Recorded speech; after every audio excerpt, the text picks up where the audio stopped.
Il y a bien longtemps, à une époque héroïque, une guerre terrible éclata, dont les souvenirs resteront gravés pendant des millénaires. L'affrontement entre les Grecs et les Troyens devint une légende, transmise de génération en génération par les murmures et les poèmes épiques. Troie était-elle réelle? Les ruines de la cité antique se dressent encore sur les côtes occidentales de la Turquie. Autrefois majestueuses et fières, ces murailles ont été érodées par le temps et les conquêtes. À l'intérieur de ces murs, il y a plus de 3000 ans, une histoire se déroulait qui captiverait à jamais l'imagination de l'humanité. Des récits de dieux et de guerriers, d'amour et de vengeance, nous sont parvenus à travers les chants des poètes antiques. Le plus grand d'entre eux fut Homère, dont l'Iliade et l'Odyssée dressèrent des portraits saisissants de héros en armure d'or et d'êtres divins qui, au gré de leurs caprices et de leurs passions, décidaient du sort des mortels. Avant que ces histoires ne soient écrites, elles vivaient sur les lèvres des bardes qui les chantaient à la lueur du feu, captivant les auditeurs par leurs aventures merveilleuses et terribles. Imaginez un monde où les dieux descendaient du mont Olympe pour cheminer parmi les hommes. Un monde où l'honneur comptait plus que la vie, où la gloire et le combat étaient les buts suprêmes, et où une seule épouse volée pouvait envoyer 1000 navires sur une mer couleur de vin. Tel était le monde de la guerre de Troie. L'histoire vibre de toutes les nuances des émotions humaines. Amour passionné et haine amère, orgueil démesuré et chagrin accablant, rage aveugle et tendre pitié. Pendant 10 longues années, les plus grands guerriers de l'époque s'affrontèrent sous les murs de Troie. Le sage Ulysse et ses plans rusés. Achille, dont la fureur était aussi légendaire que sa puissance martiale.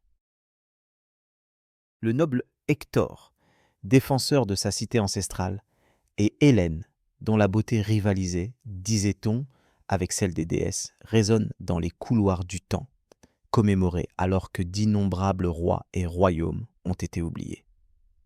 Les échos de cette guerre ne se sont jamais vraiment éteints.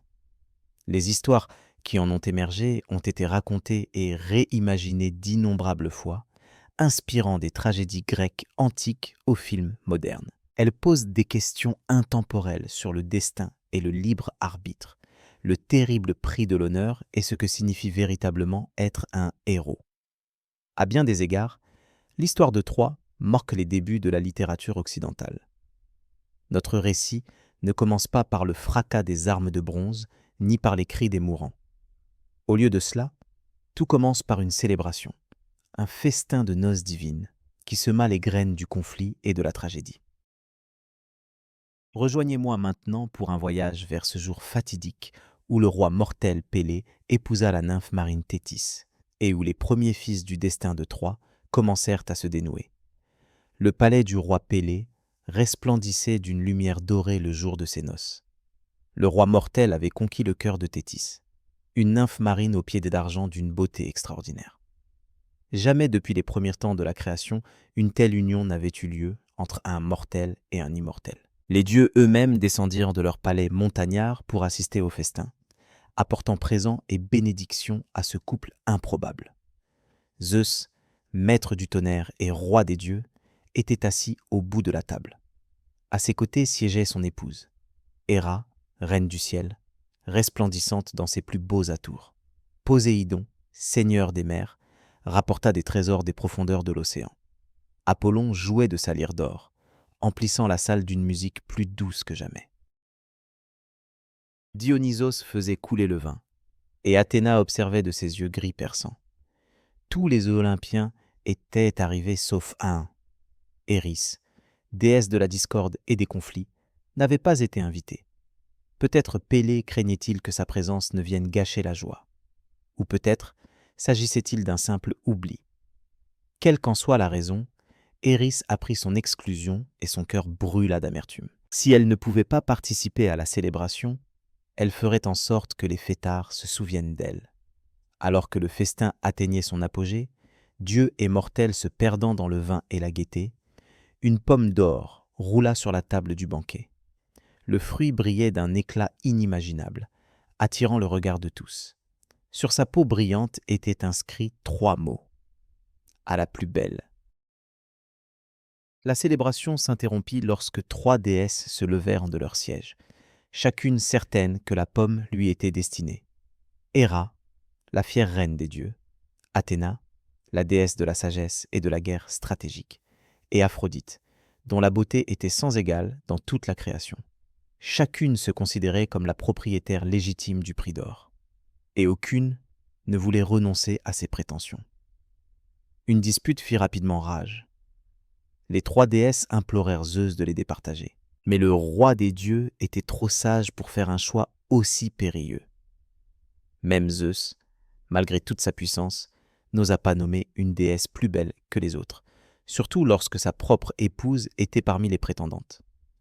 Il désigna plutôt comme juge parmi les mortels un jeune prince qui gardait ses moutons sur les pentes du mont Ida.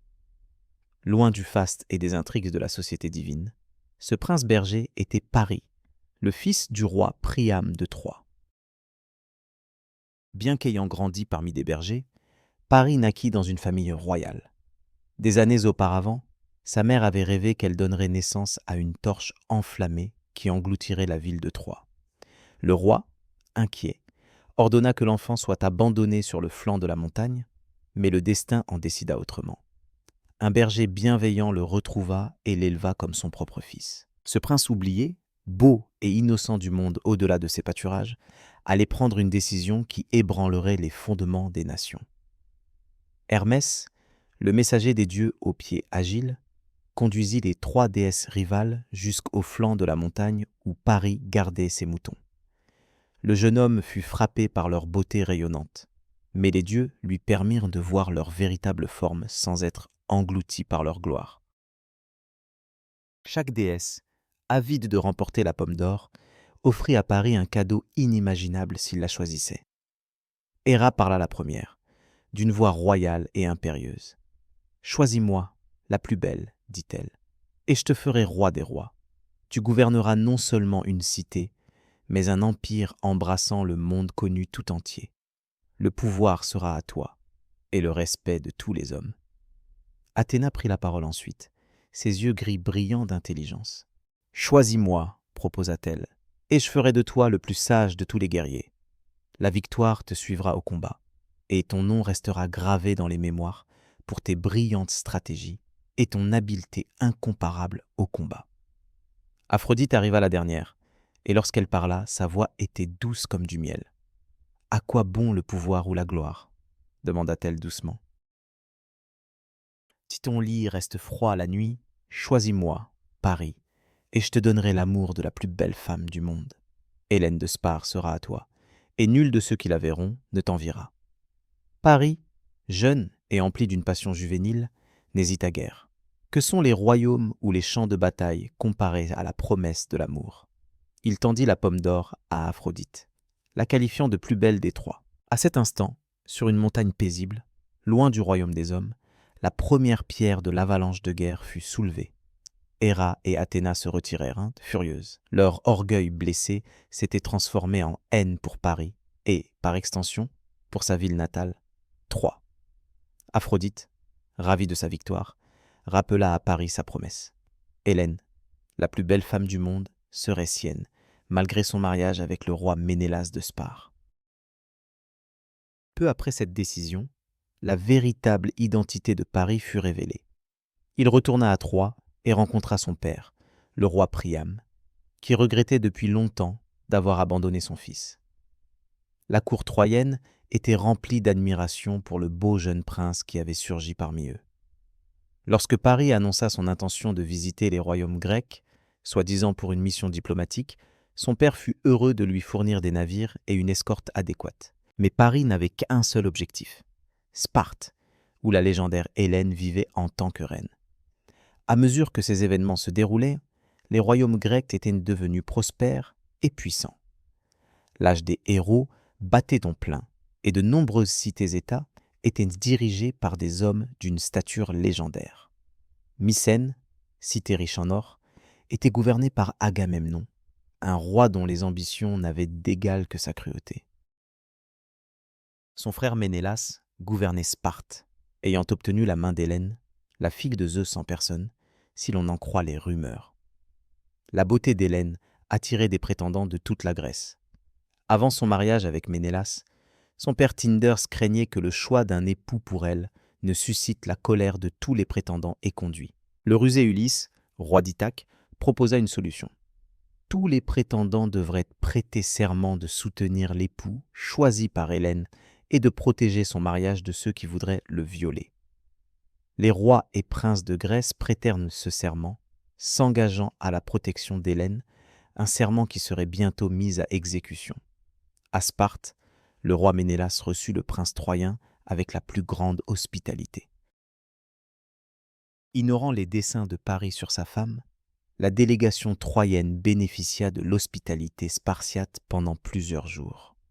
Paris charma la cour avec des récits sur sa patrie et échangea des cadeaux avec Ménélas, son regard se tournant sans cesse vers Hélène. Les sources antiques ne s'accordent pas sur le fait qu'Hélène soit tombée amoureuse de Paris, qu'elle ait été simplement envoûtée par la magie divine d'Aphrodite ou qu'elle ait été enlevée contre son gré. Ce qui est certain, c'est que lorsque Ménélas fut convoqué aux funérailles de son grand-père en Crète, Paris saisit l'occasion. Alors que le roi spartiate s'éloignait, Paris et Hélène embarquèrent à la faveur de l'obscurité sur un navire troyen, emportant avec eux une grande partie du trésor de Ménélas.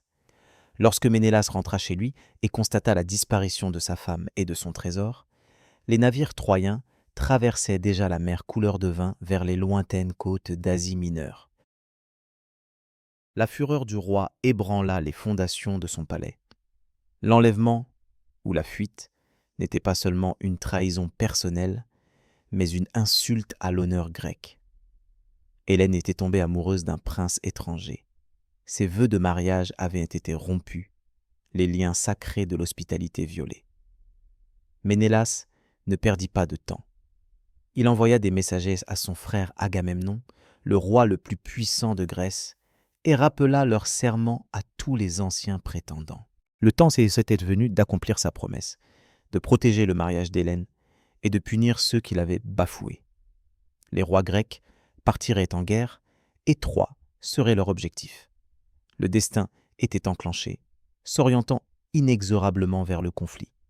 La malice aveugle d'une déesse et le désir téméraire d'un prince avaient préparé le terrain pour une guerre qui allait consumer une génération de héros et réduire une puissante cité en cendres et en souvenirs. Les vagues s'écartèrent devant la proue du navire de Paris alors qu'il sillonnait la mer Égée en direction de Troie. Sur le pont, Hélène se tenait, enveloppée dans une cape trempée d'embrun, ses cheveux blonds illuminant le soleil.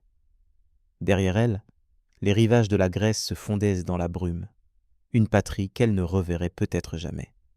Son cœur était-il empli de passion pour le beau prince troyen à ses côtés, ou de regret pour la vie qu'elle avait laissée derrière elle? Les conteurs antiques ne parvenaient jamais à s'accorder. La vie d'Hélène n'avait jamais été entièrement la sienne. Fille de Zeus et de Léda, selon les légendes. Sa beauté n'était pas seulement exceptionnelle, elle était divine. Un don et une malédiction qui avaient façonné son destin dès sa naissance. Petite fille, elle avait déjà été kidnappée une fois, enlevée par le héros Thésée, avant d'être secourue par ses prétendants. Devenue adulte et reine de Sparte, elle se retrouva à nouveau emportée par les flots, véritable trophée des jeux des hommes et des dieux. Paris, quant à lui, contemplait l'horizon, le cœur brûlant de triomphe. Il avait ce qu'Aphrodite lui avait promis. La plus belle femme du monde était désormais sa compagne. Le trésor du palais de Ménélas serait un cadeau digne de son père, le roi Priam. Mais Hélène elle-même était le véritable prix. Dans sa confiance juvénile, Paris ne songea guère aux conséquences possibles. Les dieux le favorisaient et cela lui semblait suffisant. Quelques jours plus tard, la côte d'Asie mineure apparut à l'horizon. La grande cité de Troie se dressait fièrement sur sa colline, ses imposantes murailles reflétant la lumière dorée du soleil couchant. Alors que le navire de Paris approchait du port, la nouvelle du retour du prince et de son extraordinaire compagne le précéda et parvint au palais royal. Le roi Priam et la reine Écuée accueillirent leur fils dans la grande salle de Troie, entourés de leurs nombreux enfants et conseillers. Paris annonça Hélène comme sa future épouse et exposa les trésors qu'il avait rapportés de Sparte. Si certains, à la cour, murmurèrent avec inquiétude qu'il prenait pour épouse l'épouse d'un autre roi, beaucoup furent tout simplement éblouis par la beauté d'Hélène. On disait que lorsqu'elle entrait dans une pièce, tout le monde se taisait, comme si une déesse était descendue parmi eux. La nouvelle venue ne fut pas accueillie avec enthousiasme par tous. Cassandre, la sœur de Paris, bénie ou maudite par Apollon du don de prophétie, cria d'horreur à la vue d'Hélène. « Au feu! Je vois le feu consumer les murs de Troie. Emmenez-la avant qu'il ne soit trop tard. » Roi Priam, vous comprenez bien que cette affaire dépasse le cadre d'une dispute entre deux hommes. Les lois sacrées de l'hospitalité ont été violées. Votre fils a été reçu en hôte chez Ménélas, et il lui a rendu l'appareil en volant la femme et les biens de son hôte. Toute la Grèce attend de voir comment cette violation sera résolue. Le roi Priam, partagé entre son amour pour son fils et son sens de la justice, regarda Paris. Le jeune prince était assis à côté d'Hélène, la main posée impérieusement sur la sienne. « Elle est venue de son plein gré, » déclara Paris, « et je ne la livrerai pas. » Certains récits racontent qu'Hélène était présente à la réunion, mais qu'elle resta silencieuse, les yeux baissés, perdue dans ses pensées. D'autres affirment qu'elle fut tenue à l'écart, soit par jalousie de Paris, soit par honte devant son ex-mari. Quoi qu'il en soit, l'ambassade fut un échec. Odysseus et Ménélas retournèrent à leur navire sans rien obtenir d'autre que le refus de Troie. Tandis que les rois grecs retraversaient la mer Égée, Troie commença à se préparer à la guerre. Hector prit le commandement des défenses déjà redoutables de la cité. Des alliés furent appelés des royaumes voisins d'Asie mineure. Des provisions furent constituées, car si la guerre éclatait, elle pourrait être longue. Paris, cependant, ne semblait pas prendre la menace au sérieux. Il passait ses journées avec Hélène dans le confort du palais, confiant dans les murs de Troie et la protection des dieux. Après tout, Aphrodite elle-même n'avait-elle pas approuvé leur union? On disait que la nuit, depuis leurs appartements perchés dans l'une des tours de Troie, ils pouvaient apercevoir les feux des sentinelles brûler le long de la côte. Des feux qui seraient bientôt rejoints par des milliers de feux grégeois. Une armée comme le monde n'en avait jamais vu se rassembler sur les côtes troyennes. En Grèce, l'appel aux armes se répandit de royaume en royaume. Le serment liant les anciens prétendants d'Hélène fut invoqué, et les navires commencèrent à se rassembler là où les forces grecques unies, les Achéens, comme les appellerait Homère, lanceraient leur grande flotte. Certains rois accoururent avec empressement, y voyant l'occasion de gloire et de butin. D'autres arrivèrent à contre-cœur, liés par un serment mais hésitants. Ainsi, le décor était planté. À cause de la colère d'une déesse, du désir d'un prince et du voyage fatidique d'une femme sur la mer, deux mondes étaient au bord d'un conflit qui les consumerait tous deux. Troie, fière et antique, solidement ancrée derrière ses murs légendaires. Et les royaumes de Grèce, unis peut-être pour la première fois de leur histoire, se préparaient à traverser la mer couleur de vin, la vengeance au cœur. Le port était bondé de navires venus des quatre coins de la Grèce, leurs voiles tendues sur leurs hauts mâts, créant une forêt d'arbres là où il n'y avait autrefois que de l'herbe libre. Sur le rivage, des milliers de personnes campaient, rois et princés, nobles et simples soldats, tous rassemblés sous la bannière de la vengeance. La plus grande force militaire que le monde antique ait jamais connue se rassemblait.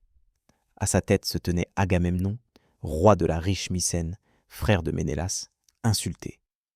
La tente d'Agamemnon dominait la côte, arborant son étendard royal.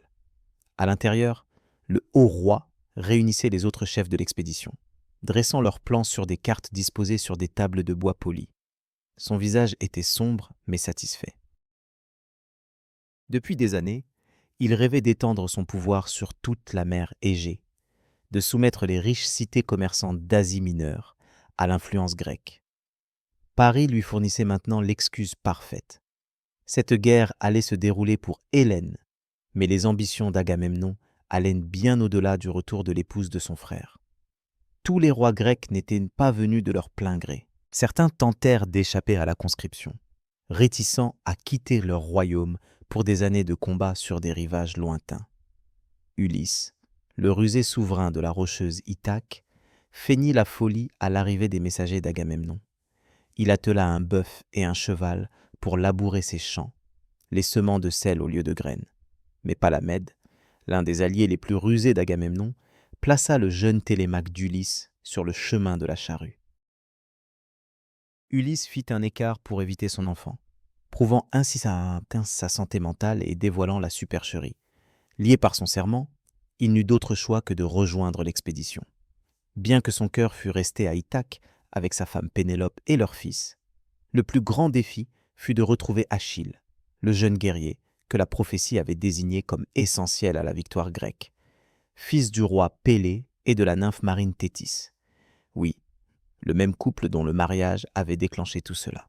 Achille passait pour être quasi invincible, le plus grand combattant de sa génération. Mais sa mère, sachant que la guerre signifiait la mort pour son fils bien-aimé, le cacha sur l'île de Skyros, déguisé en jeune fille, parmi les filles et des filles du roi. Ulysse, désormais engagé dans la cause, élabora un plan pour démasquer Achille. Déguisé en marchand ambulant, il apporta des présents aux filles du roi. Des étoffes raffinées, des bijoux et autres trésors féminins. Mais parmi ces présents, il incluait une épée et un bouclier magnifiques. Tandis que les filles admiraient les bibelots, l'une d'elles se saisit instinctivement de l'arme, révélant un instinct guerrier qu'aucun déguisement ne pouvait dissimuler. L'identité d'Achille fut révélée. Lui aussi rejoignit les forces rassemblées à Olysos, emmenant avec lui son fidèle ami Pétrole et un contingent de guerriers d'élite, les Myrmidons. Chaque jour, de nouveaux navires arrivaient à Olysos. 50 navires arrivèrent d'Athènes sous le commandement du roi Ménesthée. Diomède menait 80 navires depuis Argos. Ajax le Grand, un guerrier surpassé en force seulement par Achille, amena 12 navires de Salamine. Son homonyme, Ajax le Petit, arriva avec 40 navires de Locride. Nestor, le plus ancien des rois, respecté pour sa sagesse, quitta la sablonneuse Pylos avec 90 navires. Au total, près de 1200 navires s'étaient rassemblés dans la baie, transportant environ 100 000 hommes. Parmi cette vaste armée, certains personnages se distinguaient. Il y avait Philoctète, brandissant le puissant arc d'Hercule. Idoménée menait les forces crétoises, son casque orné de défenses de sangliers à l'ancienne. Le guérisseur Machaon et son frère Podalirius, fils d'Esculapé, soignaient les blessés. Calchas, le dévin dont les prophéties guideraient l'expédition, veillait sur tout. Pourtant, malgré ce rassemblement de forces sans précédent, la flotte resta au port, incapable de prendre la mer. Les semaines passèrent et le vent refusa de souffler. Les eaux de la baie étaient lisses comme du bronze poli, et les grands navires restaient immobiles à l'ancre. Alors que les jours se transformaient en semaines, le mécontentement gagnait le camp. Certains murmuraient que les dieux eux-mêmes s'opposaient à l'expédition. D'autres suggéraient de rentrer avant que l'hiver ne rende la navigation encore plus dangereuse. Désespéré de trouver une solution, Agamemnon se tourna vers Calchas, le devin de l'expédition. Le visage du devin était sévère, tandis qu'il délivrait son message. Artémis, déesse de la chasse, retient les vents. Elle exige un sacrifice pour l'insulte faite à ses biches sacrées, tuées dans son bosquet par la main du roi en personne. La déesse n'acceptera rien de moins que la vie d'Iphigénie, la fille aînée d'Agamemnon. Le visage du héros pâlit à ces mots. Iphigénie, sa belle enfant, sacrifiée comme n'importe quel autre animal sur l'autel. Il s'enflamma contre la prophétie, qualifia Calchas de faux prophète et menaça d'abandonner toute l'expédition. Mais les jours passant, les vents ne changeant pas, et les autres rois commençant à parler de retour, la détermination d'Agamemnon faiblissait. Finalement, il envoya un message à sa femme Clytemnestre à Mycène, lui demandant d'amener Iphigénie à Aolis, non pour la sacrifier, mais sous prétexte qu'elle épouserait Achille. Ce fut une cruelle tromperie qui porterait plus tard de terribles fruits. Mais Agamemnon se persuada que c'était nécessaire pour le grand dessein d'unifier la Grèce. Mère et fille arrivèrent à Aulis, parées pour les noces. Iphigénie, impatiente de revoir son père et excitée à l'idée d'épouser le légendaire Achille, se jeta du char dans les bras d'Agamemnon. Le roi embrassa sa fille, les larmes aux yeux, sachant ce qui l'attendait. Les récits divergent sur la suite des événements. Certains disent qu'Iphigénie, ayant appris la vérité et faisant preuve d'un courage digne de son sang royal, se sacrifia volontairement pour assurer la victoire des Grecs. D'autres racontent qu'elle fut traînée jusqu'à l'autel, pleurant et implorant sa vie, tandis que son père, honteux, s'éloignait. Une troisième tradition raconte qu'au dernier moment, Artémis elle-même intervint, remplaçant Iphigénie par une biche et emmenant la jeune fille dans un pays lointain pour qu'elle serve de prêtresse. Quoi qu'il en soit, après la cérémonie, les vents se mirent à souffler.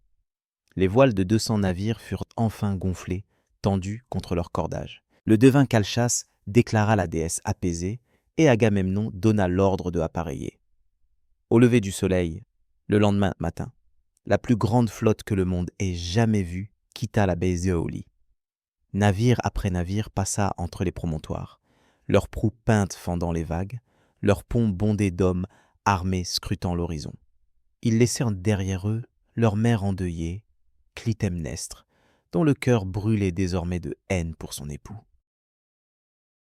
Une haine qui, un jour, emporterait la vie d'Agamemnon. Mais ce calcul était lointain. La flotte grecque naviguait désormais vers l'est, portée par un vent favorable. Des milliers de rameurs régnaient au rythme régulier, et les navires naviguaient en formation sur la mer Égée. Chaque nuit, ils s'arrêtaient sur une île pour se reposer et refaire le plein d'eau douce. Et chaque matin, ils repartaient approchant les côtes de Troie. En chemin, les bardes chantaient les gloires à venir. De jeunes guerriers s'imaginaient remporter la gloire au combat sous les murs de Troie. Les rois tissaient des stratégies et des alliances. Personne n'aurait pu se douter que ce voyage, qu'ils espéraient se terminer par une victoire rapide, marquerait le début d'une décennie d'épreuves qui coûterait la vie à d'innombrables héros et deviendrait l'épopée marquante de leur époque. Sur les remparts de Troie, des sentinelles veillaient jour et nuit, guettant l'horizon oriental à l'affût des premiers signes de voiles ennemies.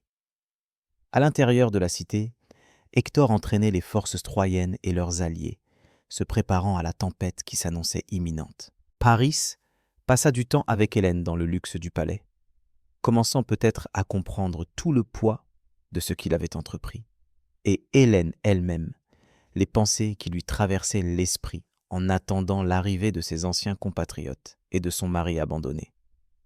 Les poèmes antiques restent muets sur le sujet, nous laissant perplexes quant à savoir si elle éprouvait du triomphe, du regret ou une émotion complexe indescriptible. Les vents si longtemps retenus soufflaient désormais avec constance, portant la flotte grecque toujours plus près de sa destination. Les dieux observaient depuis le mont Olympe, certains favorables aux Grecs, d'autres aux Troyens, tous anticipant le choc des héros qui allait bientôt résonner dans les plaines d'Ilion. Le voyage commencé par la pomme d'or lors d'un festin de mariage allait entrer dans sa phase la plus sanglante. La grande flotte grecque s'engageait sur la mer Égée. Une cité mouvante de bois et de toile s'étendait sur les eaux bleues. Une écume blanche bouillonnait sous les milliers de coques tandis que les rameurs travaillaient à l'unisson au rythme des tambours.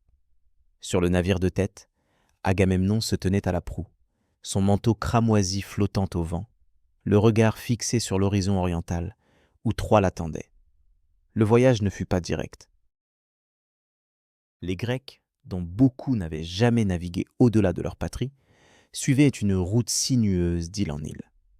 Chaque nuit, ils jetaient l'ancre sur des plages isolées, dressaient un volcan, chassaient de la viande fraîche et remplissaient leurs outres.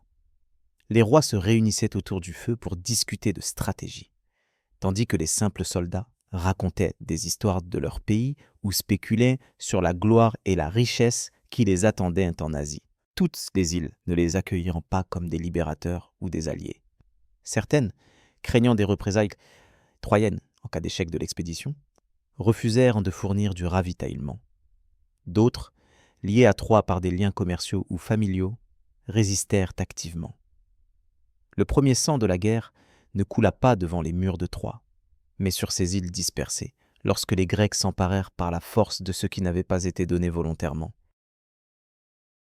Achille se distingua lors de ses premiers conflits.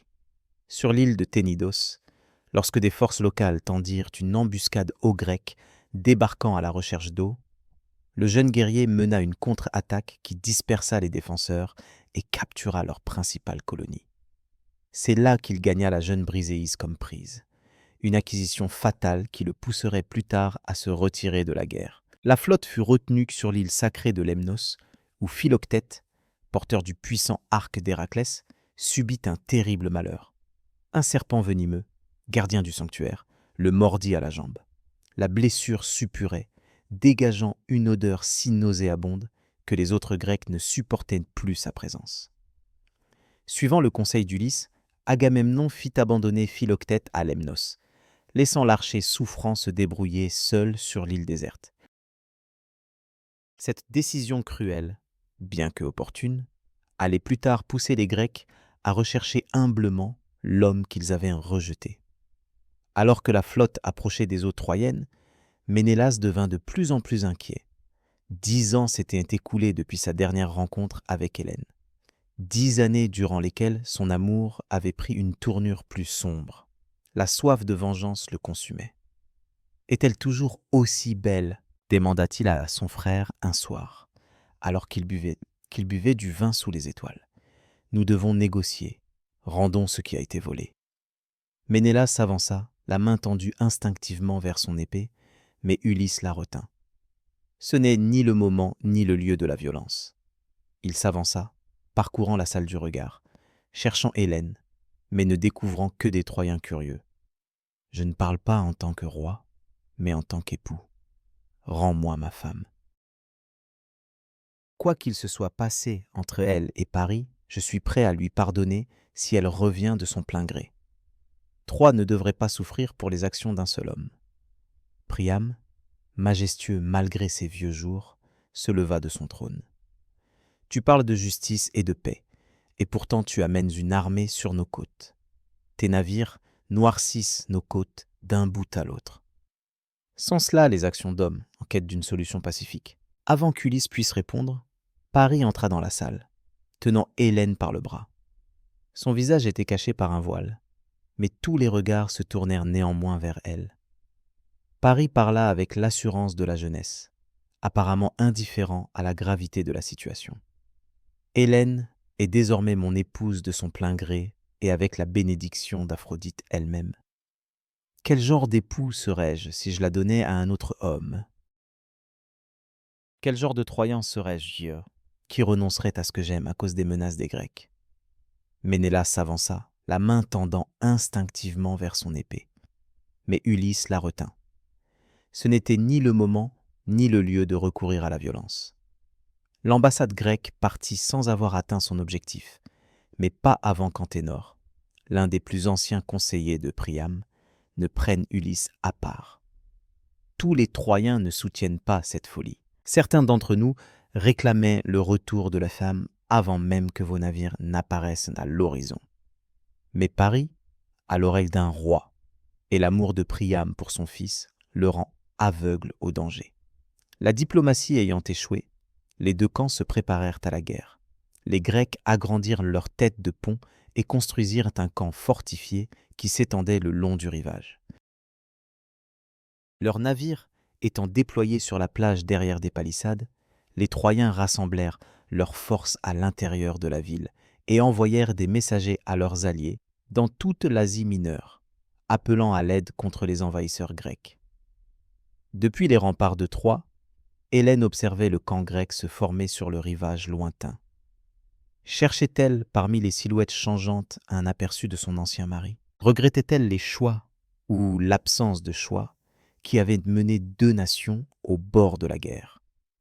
Les récits antiques sont muets sur ces pensées, ne laissant que l'image d'une femme, observant depuis les remparts les armées rassemblées pour combattre en son nom. Le décor était désormais planté pour un conflit qui durerait bien plus longtemps que prévu. Les Grecs avaient atteint Troie, leur puissante force rassemblée en terre étrangère. Les Troyens se tenaient fermement derrière leurs murs légendaires, confiants dans leur défense et leur protecteur divin. Bientôt, la plaine entre la ville et la mer résonnerait du tintement du bronze, les cris de guerre des héros et les noms des hommes en quête de gloire face à la mort. L'aube se leva sur la plaine de Troie, teintant le ciel de nuances roses et dorées. Les pointes de bronze des lances grecques reflétaient la lumière matinale, tandis que l'armée se préparait au combat. Les portes de Troie s'ouvrirent sur le champ de bataille, et les armées troyennes marchèrent à la rencontre de leurs ennemis. La première grande bataille de la guerre allait commencer. Pendant 9 longues années, cette scène allait se répéter avec des variations. Un cycle incessant d'avancées et de recul, de petites victoires et de défaites, d'instants d'héroïsme et de tragédie, le tout fusionnant dans la machine fulgurante de la guerre. Aucun des deux camps ne parvint à obtenir une supériorité décisive. Les Grecs, malgré leur supériorité numérique, ne purent percer les puissantes murailles de Troie. Et les Troyens, malgré leur succès occasionnel sur le terrain, ne purent repousser les envahisseurs vers la mer. Au cours de ces premières années, la guerre s'était étendue au-delà de la ville de Troie elle-même. Conscient qu'un assaut direct sur la cité pourrait être impossible, Achille mena des raids contre les alliés et les lignes de ravitaillement de Troie. Avec ses myrmidons, les guerriers d'élite qui le suivaient fidèlement, il attaqua 12 villes par mer et 11 par terre, selon le récit de Homère. Chacune succomba à sa fureur, ajoutant à sa gloire et remplissant le camp grec de butin et d'esclaves. Parmi les villes pillées figurait Linessos, où Achille captura Briséis, une noble femme qu'il prit comme récompense. Bien qu'elle ait été faite prisonnière, quelque chose s'était développé entre eux qui transcendait leurs circonstances. Ce n'était peut-être pas l'amour, mais le respect mutuel qui faisait d'elle plus qu'un simple butin de guerre à ses yeux. Pendant ce temps, Ulysse et Diomède menaient des missions de reconnaissance et tendaient des embuscades, recourant à la ruse là où la force seule ne suffisait pas. Lors d'un de ces raids, ils capturèrent Dolane, un espion troyen qui, avant sa mort aux mains des Grecs, révéla de précieuses informations sur les défenses et les alliés de Troie.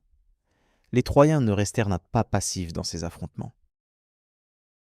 Hector, le plus grand guerrier de Troie et le frère aîné de Paris, lança des incursions audacieuses contre le camp grec, reconnaissable à son casque à plumes de cheval.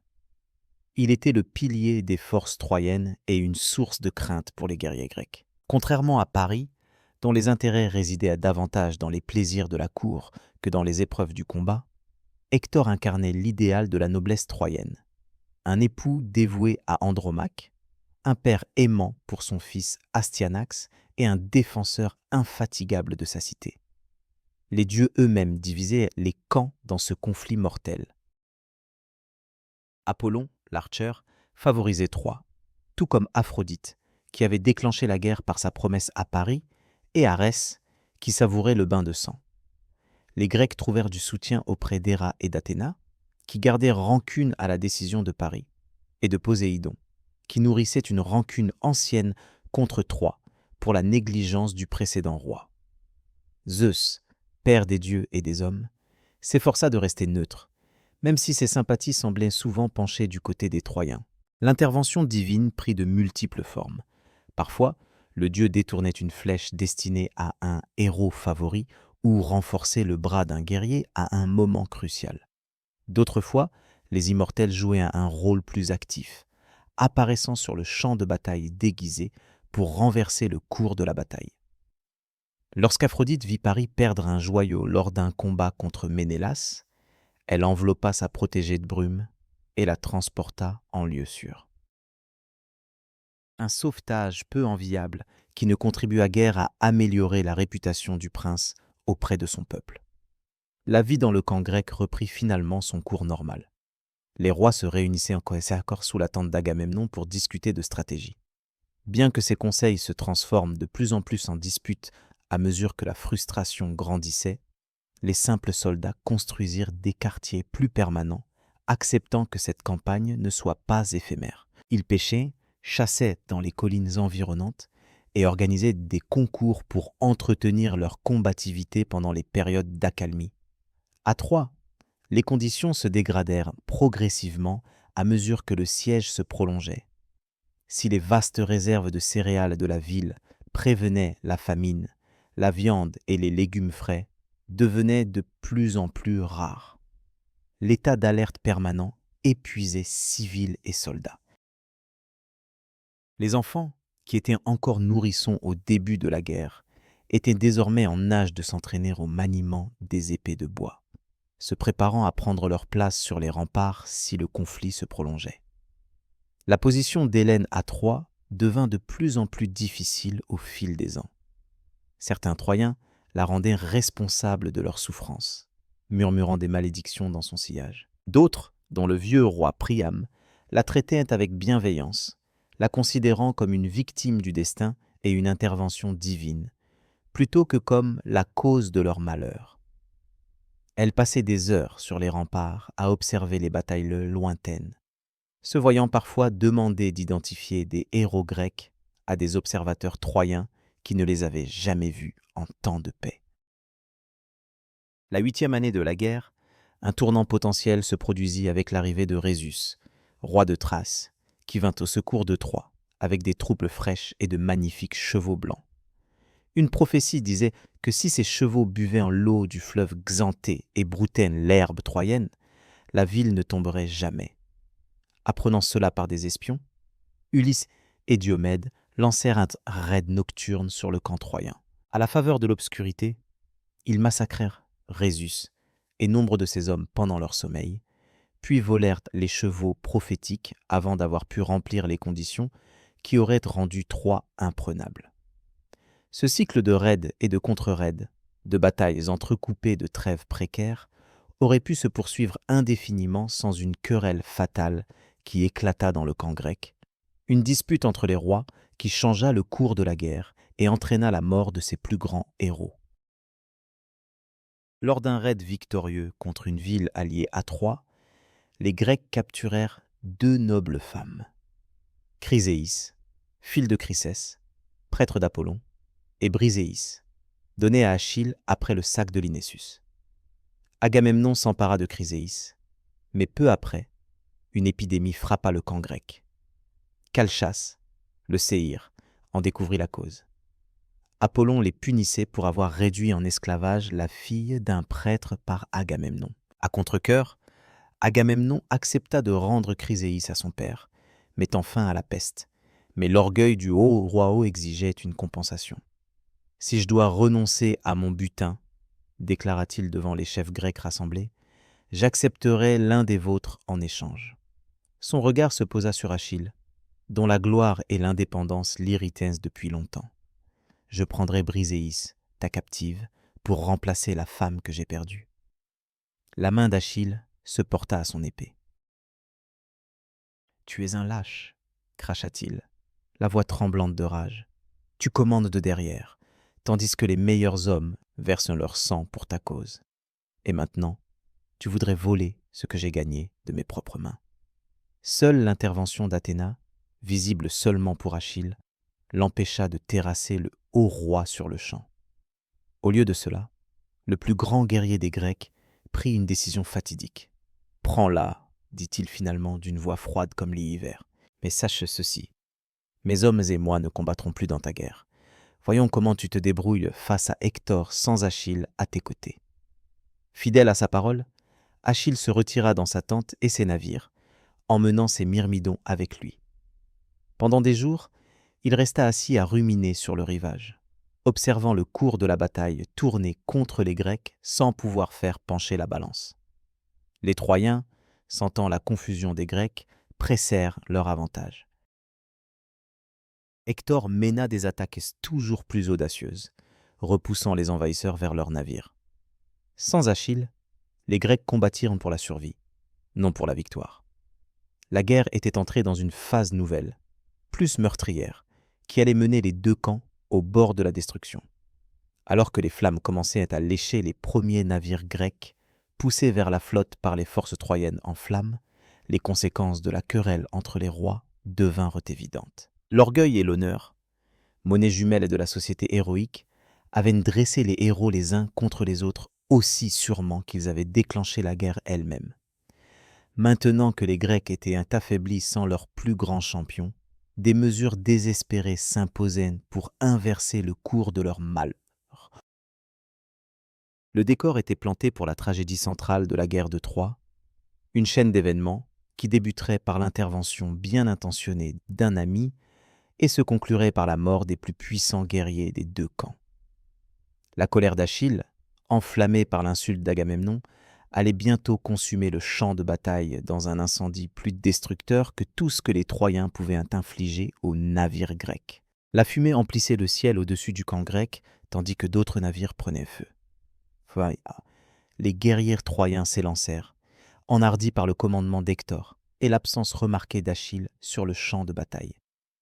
Les Grecs combattirent avec un courage désespéré, mais ils furent progressivement repoussés vers la mer qui les avait conduits sur ces rivages hostiles.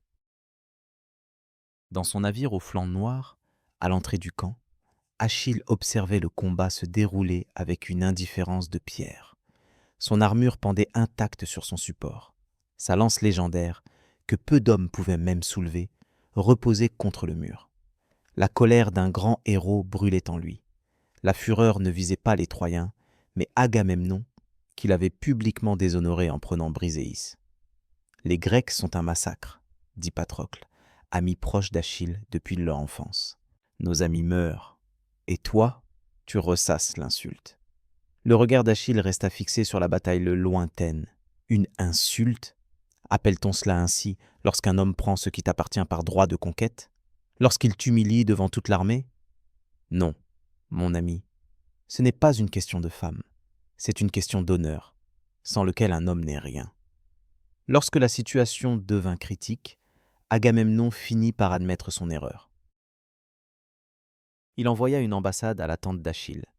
Ulysse, Ajax et le vieux mentor Phénix, porteurs de présents et de promesses de réconciliation.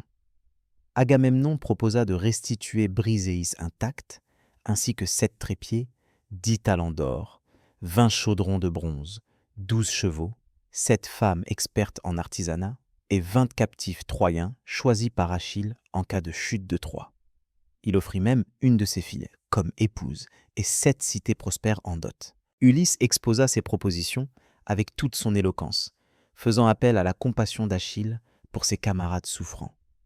Ajax, plus direct, lui rappela les liens d'amitié qui unissaient les chefs grecs. Le vieux Phénix, qui avait aidé à élever Achille, lui raconta une parabole sur les dangers d'une rage inébranlable. Mais Achille resta impassible. « Je ne combattrai pas pour Agamemnon, déclara-t-il. Cet homme est dénué d'honneur, et je ne veux rien de lui. Ni son or, ni ses femmes, ni son amitié, qu'il récolte ce qu'il a semé. » L'ambassade revint bredouille, laissant les dirigeants grecs se préparer à une défaite qui semblait certaine. Pourtant, Achille n'était pas totalement dénué de compassion. Alors que les forces d'Hector approchaient du cœur du camp grec, il permit à son cher ami Pétros de revêtir son armure distinctive et de mener les Myrmidons au combat. « Reviens, Pétros, lui dit Achille. Tel n'est pas ton destin. Te prenais-tu pour Achille ? Je sais que je suis destiné à mourir ici, loin de ma patrie. Mais je n'irai pas à la maison d'Hadès sans avoir envoyé une multitude de Troyens devant moi pour annoncer ma venue. Je ne peux pas me recroqueviller derrière des murs pendant que d'autres meurent pour moi. J'ai mené nos troupes avec confiance. Je ne peux les abandonner à leur peur. Ne me supplie pas pour mes parents. Je voudrais que ma rage me pousse à déchirer ta chair et à la manger crue pour ce que tu as fait. Aucune rançon ne me persuadera de te rendre ton corps. Les chiens et les oiseaux t'auront, comme tu aurais fait à Pétros si tu l'avais pris. » Dans son dernier souffle, Hector prophétisa. « Souviens-toi du jour où Paris et Apollon t'ont frappé devant la porte Scamier. Souviens-toi de mes paroles. » Après la mort d'Hector, Le traitement infligé par Achille au corps de son ennemi choqua même ses compatriotes grecs. Il perça les talons du héros tombé, y enfila des lanières de cuir et traîna le corps derrière son char, faisant le tour des remparts de la ville, parodie sinistre de leur poursuite précédente. Pendant 11 jours, il perpétua cet outrage, passant chaque matin devant le tombeau de Pétros, le corps d'Hector à sa remorque. Les dieux eux-mêmes furent outrés par cette violation de la coutume sacrée. Zeus envoya Thétis à son fils avec un message. « Tu as irrité les immortels par ta vengeance excessive. Le temps est venu d'accepter la rançon et de rendre le corps d'Hector à son peuple. » La 12e nuit, guidé par Hermès, le roi Priam de Troie se glissa secrètement dans le camp grec et sous la tente d'Achille. Le vieux roi tomba à genoux devant celui qui avait tué tant de ses fils, notamment son bien-aimé Hector, et baisa les mains qui lui avaient causé tant de chagrin.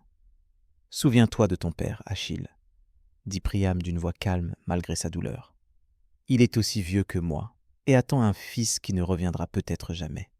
Au moins, il peut espérer pendant que je m'agenouille devant le meurtrier de mes enfants. Aie pitié, sinon pour moi, du moins pour la mémoire de ton père. » Ces mots transpercèrent l'armure de chagrin et de rage d'Achille. Pour la première fois depuis la mort de Pétros, il pleura, non seulement pour son ami, mais pour tout ce qui avait été perdu, pour sa propre mort imminente, de la futilité du cycle incessant de violence et de vengeance. Ensemble, le vieux roi et le jeune guerrier pleurèrent leurs pertes respectives, trouvant un moment d'humanité partagé au milieu des ravages de la guerre. À l'aube, Achille fit laver le corps d'Hector, l'oindre d'huile et l'envelopper dans un linceul fin. Il accorda aux Troyens 12 jours de paix pour célébrer les funérailles de leur champion.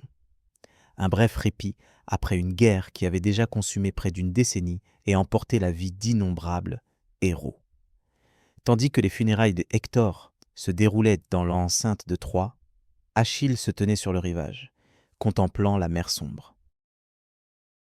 Sa colère avait été apaisée par le sang et les larmes, mais le prix avait été incommensurable, et la prophétie restait inaccomplie. Sa propre mort approchait, aussi sûrement que l'aube qui suivrait cette paix temporaire. Les 12 jours de paix accordés pour les funérailles d'Hector passèrent comme un bref sommeil dans le long cauchemar de la guerre. À la fin de la trêve, le conflit reprit avec une vigueur renouvelée. Bien que Troie ait perdu son plus grand défenseur, la cité se dressait encore fièrement derrière ses murs bâtis par les dieux. Les Grecs, malgré le retour d'Achille dans leur rang, avaient subi trop de pertes pour lancer un assaut direct sur ces fortifications légendaires. Achille, conscient de sa propre mort imminente, combattait avec un étrange mélange de fureur et de fatalisme. Chaque matin, il revêtait son armure divine. Chaque jour, il tuait des dizaines de guerriers troyens, et chaque soir, il retournait à sa tente, ayant survécu à une journée de plus, malgré la prophétie qui pesait sur lui. Le cours de la bataille avait tourné en faveur des Grecs. Cependant, la victoire finale restait incertaine. Dans cette impasse, de nouveaux héros arrivèrent pour renforcer les défenses de Troie. Venue de l'Est, Penthésile, reine des Amazones. À la tête d'une troupe de guerrières aussi habile et courageuse que n'importe quel homme, la reine des Amazones cherchait gloire et rédemption après avoir accidentellement tué sa sœur lors d'une chasse. Pendant un temps, Penthésile et ses Amazones apportèrent un nouvel espoir à Troie. Elles lancèrent plusieurs raids victorieux contre les lignes grecques, la reine elle-même faisant preuve d'une habileté extraordinaire au combat. Achille, qui s'était retiré du combat après chaque journée de carnage, fut ramené au front par les récits relatant l'habileté de cette guerrière. Leur confrontation finale fut aussi brève que légendaire. Penthésile combattit avec une bravoure remarquable, parvenant même à transpercer l'armure divine d'Achille de sa lance, l'une des rares à avoir jamais blessé ce héros apparemment invulnérable. Mais finalement, la puissance divine d'Achille triompha. Alors que sa lance transperçait son cœur, leurs regards se croisèrent et, selon certains récits, Achille tomba amoureux de la reine des Amazones au moment même où il la tua. Alors qu'il lui retira son casque, révélant son visage mort, certains Grecs suggérèrent moqueusement à Achille de porter son corps jusqu'à sa tente, sous-entendant une profanation pire que celle qu'il avait infligée à Hector. Furieux de ce manque de respect envers un adversaire de taille, Achille tua l'homme qui avait parlé, Phétos, un simple soldat connu pour son insolence. Cet acte divisa le camp grec, certains estimant qu'Achille avait exagéré en tuant un compatriote plutôt qu'un ennemi tombé. Après les Amazones, un autre allié inattendu de Troie arriva. Memnon, roi d'Éthiopie, fils d'Éos, déesse de l'aube. Son arrivée avec une armée considérable changea une fois de plus le cours de la bataille. L'habileté de Memnon n'était surpassée que par celle d'Achille, et il tua de nombreux héros grecs, dont Antiloque, le fils de Nestor, qui se sacrifia pour sauver son père âgé de la lance de Memnon. Frappé par le chagrin de la mort d'Antiloque, qui lui était cher depuis la perte de Pétros, Achille chercha Memnon pour le butin, que les dieux eux-mêmes observèrent avec une attention particulière. Sur l'Olympe, Zeus pesa le sort des deux héros dans une balance d'or, et la balance de Memnon pencha, préfigurant sa mort. La querelle entre Achille et Memnon fut longue et égale. Tous deux étaient un fils de mères immortelles. Tous deux portèrent des armures divines. Tous deux combattirent avec une habileté surhumaine. Les lances furent lancées et esquivées. Les épées s'entrechoquèrent et les boucliers craquèrent, jusqu'à ce qu'Achille enfonça enfin sa lame sous la cuirasse de Memnon. À la chute du roi d'Éthiopie, sa mère Éos versa des larmes qui devinrent la rosée du matin. Et elle continue de le pleurer chaque matin jusqu'à ce jour. À chaque victoire, Achille se rapprochait de son destin prophétique. Alors même que les Troyens se repliaient vers leurs portes après la défaite de Memnon, Paris, qui avait déclenché la guerre mais s'était rarement distingué au combat, se tenait aux côtés d'Apollon à la porte C. Tandis qu'Achille poursuivait les Troyens. En fuite, Paris dégaina une flèche à son arc. Apollon la dirigea vers le seul point vulnérable du corps d'Achille. Son talon, qui n'avait pas été trempé dans les eaux du Styx lorsque sa mère avait tenté de le rendre immortel enfant. La flèche toucha juste, transperçant le tendon qui porterait à jamais le nom d'Achille. Le grand héros trébucha, puis tomba, incapable de croire que sa fin avait été causée non par un adversaire digne de ce nom, dans un combat honorable, mais par le tir lointain de celui dont les actions avaient déclenché la guerre. Alors qu'Achille agonise, Paris et les Troyens s'apprêtent à réclamer son corps. Mais Ajax et Déidamos avancent sur leurs camarades, repoussant l'ennemi et récupérant le corps de leur plus grand guerrier. La mort d'Achille plonge le camp grec dans un deuil plus profond que celui de Pétros. 17 jours de jeux funéraires en son honneur suspendent les combats, tandis que les héros rivalisent pour honorer sa mémoire. Son armure divine devient l'objet d'une âpre dispute entre Ajax et Déidamos, tous deux ayant risqué leur vie pour récupérer son corps. Lorsque les chefs grecs décernent l'armure à Déidamos en reconnaissance de sa ruse et de son génie stratégique, Ajax, le grec le plus fort après Achille, devient fou face à ce mépris pour son honneur. Dans sa folie, il massacra un troupeau de moutons, persuadé que ce sont ses compatriotes qui lui avaient fait du tort. Lorsqu'il reprit ses esprits et réalisa son acte, la honte le poussa à se jeter sur son propre épée. Ainsi, en peu de temps, les Grecs perdirent 3 de leurs plus grands guerriers, Pétros, Achille et Ajax. La victoire semblait plus lointaine que jamais, surtout lorsque le prêtre d'Apollon, Calchas, révéla que Troie ne tomberait jamais tant qu'elle conserverait le Palladium, la statue sacrée d'Athéna qui protégeait la cité. Déidams et Diomède entreprirent une dangereuse mission nocturne. Ils pénétrèrent dans Troie par des passages souterrains, volèrent avec le Palladium et retournèrent au camp grec. Cependant, les remparts restèrent imprenables. 10 ans de siège, d'innombrables héros avaient péri des deux côtés. Et la fin ne semblait pas plus proche qu'au moment où 1000 navires avaient débarqué sur les côtes troyennes. C'est alors que Déidamos, son esprit stratégique aiguisé par une décennie de guerre indécise, conçut un plan si audacieux qu'il provoquerait soit la chute de Troie, soit la destruction définitive des forces grecques. « Nous ne pouvons conquérir Troie par les armes », déclara-t-il aux chefs grecs réunis sous la tente d'Agamemnon. « Leurs murs sont imprenables, bâtis par les dieux eux-mêmes. Et si nous pouvions persuader les Troyens de nous laisser entrer de leur plein gré ?» Le plan qu'Adicius exposait cette nuit-là, la stratégie du cheval de bois, allait devenir le plus grand stratagème militaire de l'histoire. Un témoignage du proverbe. Quand la force échoue, la ruse triomphe. Pendant ce temps, hors des murs de Troie, une excitation prudente régnait. La mort d'Achille avait réveillé l'espoir d'une levée prochaine du siège. Paris, porté par son tir chanceux, traversa le palais comme si la guerre était déjà gagnée. Mais son triomphe fut de courte durée. Lors d'une escarmouche hors des murs, Paris fut blessé par une flèche empoisonnée tirée par Philoctète, finalement amené de Lemnos au camp grec après qu'une prophétie eut révélé que Troie ne tomberait pas sans l'arc d'Héraclès, que Philoctète maniait. La blessure commença à suppurer, et Paris, désespéré, rechercha sa première épouse, la nymphe montagnarde Énoé, qu'il avait quittée pour Hélène des années auparavant. Elle seule avait le pouvoir de guérir de telles blessures, mais, blessée par sa trahison, elle refusa de la aider. Lorsqu'elle se résigna et se précipita vers Troie, Paris était déjà mort. Dans son chagrin, Énoé se jeta sur son bûcher funéraire. Hélène, la récompense de Paris et la cause de tant de souffrances, fut remise à son frère Déiphobe, bien que certains à Troie proposassent de la rendre aux Grecs pour mettre fin au conflit. Mais après 10 ans de guerre et d'innombrables pertes des deux côtés, ni les Grecs ni les Troyens ne voulaient en finir si facilement. Trop de sang avait été versé. Trop de héros étaient tombés. Trop de serments de vengeance avaient été prêtés. Le décor était planté pour l'acte final de la tragédie. Le pari désespéré des Grecs, l'erreur fatale des Troyens et la fin fulgurante d'une cité qui avait résisté pendant des siècles.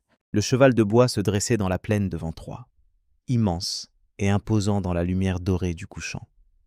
Ses flancs polis brillaient, et sa tête sculptée semblait fixer la ville d'un regard vide.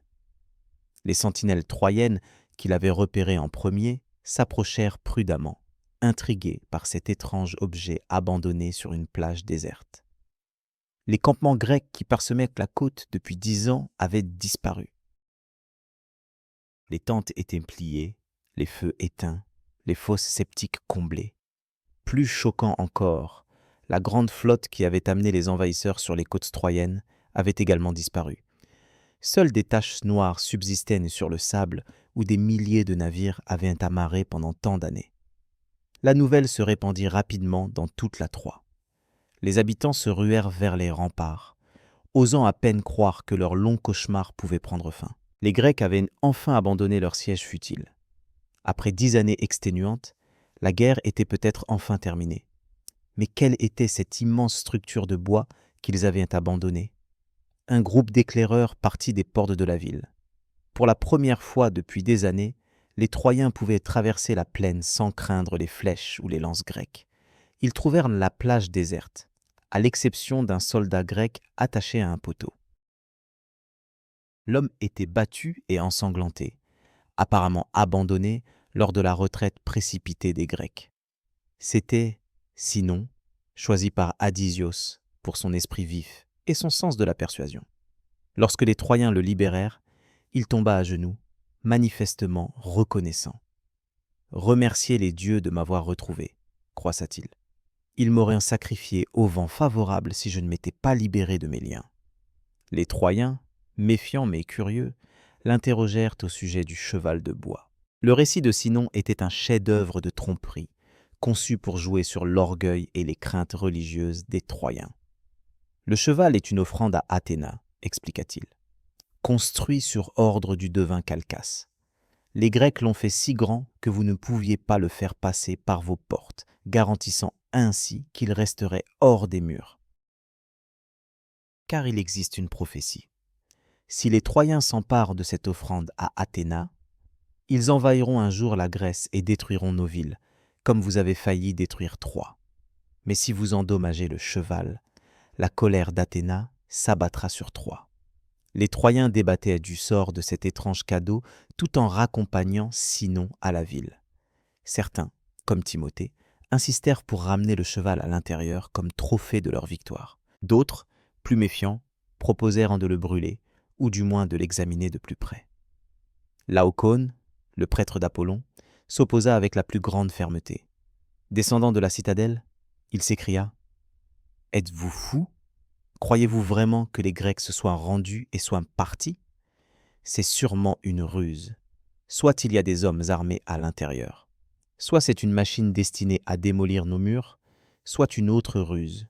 Quoi qu'il en soit, n'y croyez pas. » Pour appuyer ses dires, Laocoon lança sa lance dans le flanc du cheval. Le son creux qui résonna aurait dû confirmer ses soupçons. Mais à cet instant précis, les dieux intervinrent pour sceller le sort de Troie. Alors que Laocoon retournait sur le rivage pour sacrifier le taureau à Poséidon, 2 énormes serpents surgirent de la mer. Avec une rapidité terrifiante, ils s'enroulèrent autour du prêtre et de ses 2 fils qu'il avait rejoints pour le rituel. Sous les yeux stupéfaits des Troyens, les serpents les écrasèrent tous les 3, leurs cris s'interrompant lorsque leurs côtes craquèrent sous leurs puissants anneaux. Leur sinistre œuvre accomplie, les serpents se faufilèrent vers le temple d'Apollon, sur la citadelle. Les Troyens, stupéfaits, interprétèrent cela comme une punition divine pour l'attaque de Laocoon sur le cheval. Ils murmurèrent « Le prêtre a été frappé pour son impiété. Le cheval doit être sacré pour Athéna. » Pou viste le second signe. Cassandre, la sœur d'Hélène, dotée du don de prophétie d'Apollon, mais condamnée à ne jamais être entendue, courut dans les rues en criant que le cheval apporterait la destruction s'il était introduit dans les murs. « Au feu !» s'écria-t-elle. « Je vois le feu et le sang. N'apportez pas la mort dans la ville. » Mais, comme toujours, ces véritables prophéties furent rejetées comme une folie. Sous l'influence de ces jugements divins apparents, les Troyens firent leur choix fatidique. Le grand cheval serait introduit dans la ville comme trophée en offrande à Athéna. Mais les portes de la ville étaient trop étroites pour accueillir la structure. Dans leur impatience, les Troyens firent ce que 10 années de siège grec n'avaient pas réussi à accomplir. Ils ouvrirent une brèche dans leur propre rempart, détruisant une partie pour créer une ouverture suffisamment large pour le cheval. Les jeunes hommes attachèrent des cordes au colosse de bois et commencèrent le laborieux processus de le traîner de la plage jusqu'à la ville. Des roues furent fixées à sa base pour faciliter le déplacement. Pourtant, le travail était lent et ardu. La foule bordait le chemin, chantant des hymnes à Athéna et célébrant ce qu'ils croyaient être leur évasion de la guerre. Alors que le cheval franchissait les ruines du mur pour entrer dans Troie, des jeunes filles jetaient des fleurs devant lui et des prêtres priaient Athéna, implorant sa bénédiction maintenant que son don avait été dûment honoré. Au prix d'un grand effort, les Troyens traînèrent le cheval jusqu'à la place centrale, devant le temple principal, où il serait érigé en monument à leur survie et à leur victoire. Ce soir-là, Troie fut saisie par la première véritable célébration qu'elle ait connue depuis 10 ans. Le vin coulait à flots. La musique emplissait les rues, et même les gardes buvèrent leur part. La population épuisée, enfin libérée de la menace constante d'une attaque grecque, se livra aux réjouissances. À la tombée de la nuit, les bruits des réjouissances s'éteignirent peu à peu, remplacés par la respiration lourde des dormeurs ivres et épuisés. À l'intérieur du cheval de bois, les guerriers grecs d'élite endurèrent une journée d'inconfort, osant à peine respirer, tandis que les Troyens inspectaient leurs cachettes. Outre Adysios, le ventre creux contenait Ménélas, Diomède, Néoptolème, fils d'Achille, Ajax le jeune, et d'autres combattants exceptionnels. Les meilleurs de ceux qui avaient survécu aux 10 années de guerre. Lorsque la ville fut enfin silencieuse, Sinon rampa jusqu'au cheval et donna le signal. De l'intérieur, Adysios ouvrit soigneusement une trappe secrète dans le ventre du cheval. Et un à un, les guerriers se descendirent à l'aide de cordes jusqu'à la ruque en contrebas. Ils avançaient dans un silence familier. Des années de guerre leur ayant appris l'art de la furtivité. Leur première cible fut les gardes de la porte principale, qui furent rapidement neutralisés. À l'ouverture des portes, Sinon alluma un immense feu de signalisation sur les remparts, un signal visible au loin, là où la flotte grecque se cachait derrière une île proche. Avec une rapidité surprenante, les navires qui semblaient avoir abandonné le siège revinrent, chargés de soldats impatients, de lancer l'assaut final. Partout dans la cité endormie, les Grecs, cachés à cheval, commencèrent leur œuvre meurtrière. Certains, menés par Néoptolème, se dirigèrent vers le palais royal. D'autres se rendirent à la caserne, où les restes des forces troyennes gisaient, ivres, endormis. Adicius et Ménélas se dirigèrent vers la maison de Déiphobe, où ils espéraient trouver Hélène. Lorsque les premiers citoyens troyens furent réveillés par le bruit de la bataille, les soldats grecs affluaient par les portes ouvertes et se répandaient dans la ville. Ce qui s'ensuivit ne fut pas une bataille, mais un massacre. Les Troyens, pris par surprise et encore, à moitié ivres de la fête, n'eurent aucune chance de se défendre efficacement. Les Grecs, endurcis par 10 années de guerre et se souvenant de leurs nombreux camarades tombés au combat, se montrèrent peu cléments. Des maisons furent incendiées, d'abord pour éclairer leur attaque, mais bientôt comme une tactique délibérée pour débusquer les Troyens cachés et semer le chaos. Les flammes se propagèrent rapidement d'un bâtiment à l'autre, alimentées par un vent violent qui semblait envoyé par les dieux eux-mêmes, peut-être Héra et Athéna, achevant leur vengeance sur la cité qu'ils haïssaient depuis le jugement de Paris. Le roi Priam, réveillé par les bruits du carnage, revêtit son armure pour la première fois depuis des années. Bien que trop âgé pour combattre efficacement, il était déterminé à mourir en roi. Son épouse, Hécube, le supplia de se réfugier sur l'autel de Zeus, mais il répondit « Ma fin n'est pas venue dans la gloire, mais dans le sacrilège. » Néoamos, se montrant encore plus féroce que son père Achille, poursuivit le vieux roi jusqu'à l'autel de Zeus. Là, tandis que Priam serrait les symboles sacrés du dieu, le jeune guerrier l'abattit sans hésitation ni respect pour le lieu saint. C'était un acte d'impiété pour lequel les dieux réclameraient plus tard des représailles. Des scènes de brutalité similaires se déroulèrent dans la ville en flammes. Le jeune Ajax découvrit Cassandre accrochée à la statue d'Athéna, cherchant refuge dans le temple de la déesse. Ni découragé par la sainteté du lieu, ni par les supplications désespérées de la jeune femme, il la profana sous les yeux d'Athéna. La déesse, outrée par ce sacrilège, condamna Ajax à sa perte. Dans la maison de Diophos, le frère de Paris, qui avait épousé Hélène après la mort de Paris, Ménélas affronta enfin la femme qui avait provoqué, ou du moins catalysé, toute la guerre. Certaines histoires racontent que Hélène avait déjà trahi son mari troyen, en signalant les Grecs avec des lampes placées à ses fenêtres. D'autres suggèrent qu'elle fut aussi surprise par l'attaque nocturne que n'importe quel Troyen. Ménélas fit irruption dans leur chambre, l'épée levée, avec l'intention de tuer sa femme et son nouveau mari. Diophe tomba rapidement. Mais lorsque Ménélas se retrouva enfin face à Hélène, un événement inattendu se produisit. Que ce soit sa beauté légendaire, son habileté à la persuasion ou les vestiges de l'amour qu'il lui portait autrefois, Ménélas comprit qu'il ne pouvait lui porter le coup fatal. Au lieu de cela, il la traîna brutalement jusqu'au navire, déclarant qu'elle serait jugée à Sparte. À l'aube, la destruction était presque totale. Le palais royal, debout depuis des siècles, fut consumé par les flammes. Les temples furent pillés. Les rues étaient remplies des corps des morts et des gémissements des mourants. Les Troyens survivants, principalement des femmes, des enfants et des vieillards, furent conduits sur le rivage comme du bétail, destinés à l'esclavage dans les lointaines contrées grecques. Parmi ces captives se trouvait Andromaque, la veuve d'Hector. Son chagrin, déjà immense après la mort de son mari, fut aggravé par une horreur inimaginable lorsqu'elle vit les soldats grecs s'emparer de son fils, Astyanax, unique enfant d'Hector, et le précipiter du haut des remparts de la cité. Les Grecs avaient décrété qu'aucun mâle de la lignée royale de Priam ne devait survivre, de peur qu'il ne grandisse et ne venge Troie. Écube, ancienne reine de la cité la plus riche d'Asie, était réduite à l'état de captive sanglotante, ses cheveux gris emmêlés par les cendres de son royaume en flammes. Elle avait vécu assez longtemps pour voir la mort de presque tous ses nombreux enfants.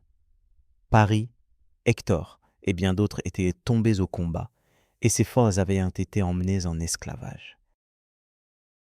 Dans son immense chagrin, certaines sources racontent qu'elle se transforma en chien hurlant, déversant sans cesse sa douleur. La chute de Troie fut achevée au lever du soleil. Les Grecs rassemblèrent leurs butins et leurs captifs sur la plage, se préparant à les embarquer sur des navires en attente. La ville continuait de brûler derrière eux, une fumée noire s'élevant en une colonne visible à des kilomètres. C'était le bûcher funéraire de la civilisation.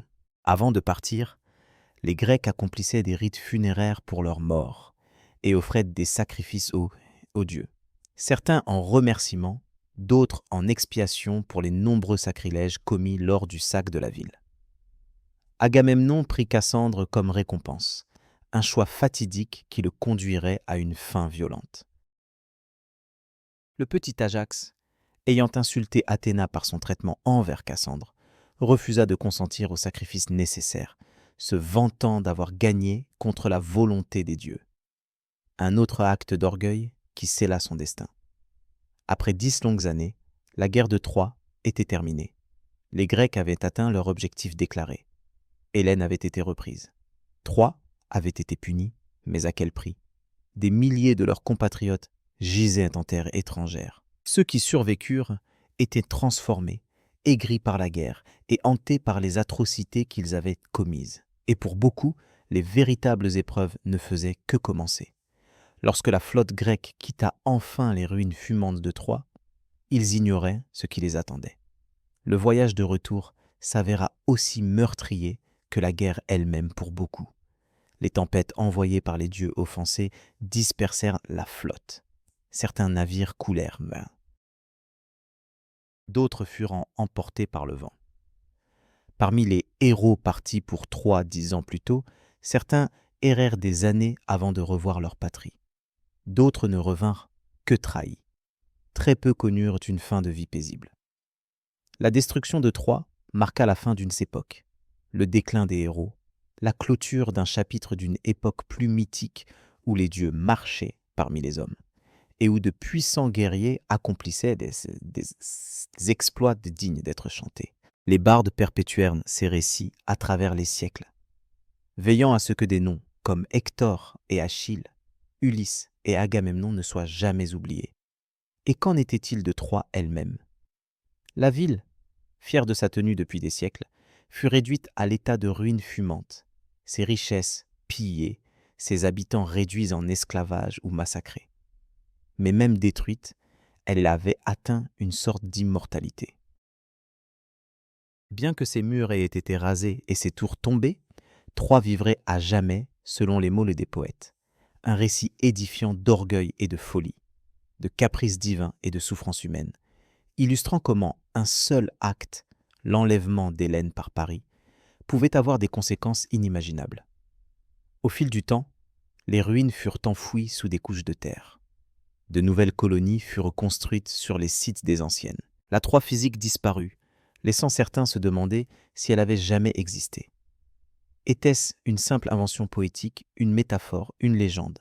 Pendant près de 3000 ans, l'emplacement de Troie resta un mystère. Puis, à la fin du XIXe siècle, un archéologue amateur du nom de Heinrich Schliemann, suivant les indices du texte de Homère, entreprit des fouilles sur un site du nord-ouest de la Turquie appelé Izarlik. Il y découvrit les vestiges non pas d'une, mais de 9 cités, construites les unes sur les autres au fil des siècles. L'une de ces couches, aujourd'hui connue sous le nom de Troie City, présentait des traces de destruction violente datant d'environ 250 AV. GC, à l'époque présumée de la guerre de Troie. Que cela prouve la réalité historique d'Achille et d'Hector, d'Hélène et de Paris, est sujet à débat. La vérité se situe peut-être quelque part entre le mythe et l'histoire. Un conflit réel amplifié et embelli par des siècles de tradition orale, avant que Homère ne le transcrive en vers. Une chose est sûre, l'histoire de Troie continue de nous fasciner, d'évoquer un aspect essentiel de l'expérience humaine. Le prix terrible de l'orgueil, la futilité de la guerre, le pouvoir de l'amour et de la haine sur les destins. Les murs de Troie se sont effondrés.